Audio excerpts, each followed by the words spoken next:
গাছ বসাবো কার্তিক ঘোষ।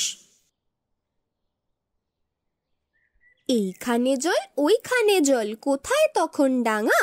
মাথার ওপর সূর্যি যেন বাপরে আগুন রাঙা। ওই যদি মেঘ এই তবে ঝড়, নিত্য জলের ধারা। তার মধ্যেই হঠাৎ কখন পড়ল প্রাণের সারা।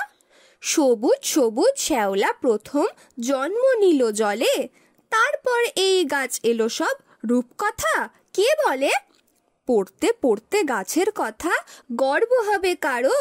কেউ বলবে 100টা নয়, গাছ বসাবো আরো।